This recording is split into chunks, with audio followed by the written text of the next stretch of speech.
யாக்கோபுடைய அக்கிரமங்கள, மீறுதல்கள, கோபங்களை எல்லாவற்றையும் மன்னித்தார்.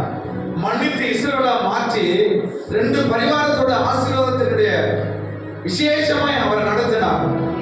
அது ஆபிரகாமுக்கு இல்லாத ஒரு கிருபையும் ஈசாக்கு இல்லாத ஒரு கிருபையும் யாக்கோபு கொடுத்தார்.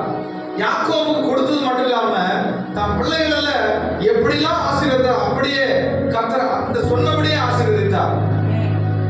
ஆனா எல்லாரும் பார்க்கலாம் இந்த இஸ்ரவேல் ரொம்ப பிரியமானவரா, தேவனுக்கு ரொம்ப பிரியமானவரா, இஸ்ரவேலே நான் எப்படி உன்னை மறப்பேன், நான் எப்படி உன்னை கைவிடுவேன் என்று சொல்லி இஸ்ரவேல் மீது அன்பு கொண்டவர் நம்மையும் அன்பு கொண்டிருக்கிறார்.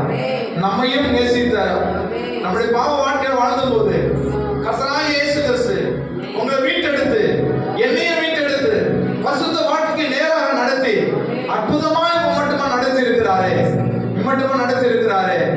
ஒரு கெட்ட குமாரனுடைய பிள்ளைங்க, அவருடைய ஒரு தகப்பனுடைய பிள்ளைங்க, 2 பிள்ளைங்க, அது ஒன்று வழி தவறி போனாலும் கர்த்தராகிய ஆண்டவர் பூமியில இருக்கிற தகப்பனை இதயத்தை பிடிச்சு, அப்ப அந்த மகனுக்காக நீ பரிதவி ஒரு நாள் கொண்டு வந்து சேர்ப்பன்னு சொல்லி அவர் சேர்க்கும் போது இந்த பூமிக்குரிய தகப்பனை இருதயம் எவ்வளவு கொடுத்து விட்டு வந்தவுடனே ஓடி கட்டி முத்தமிட்டு அவர் மோதிரம் போட்டு வஸ்திரத்தை தரித்தாரே, அந்த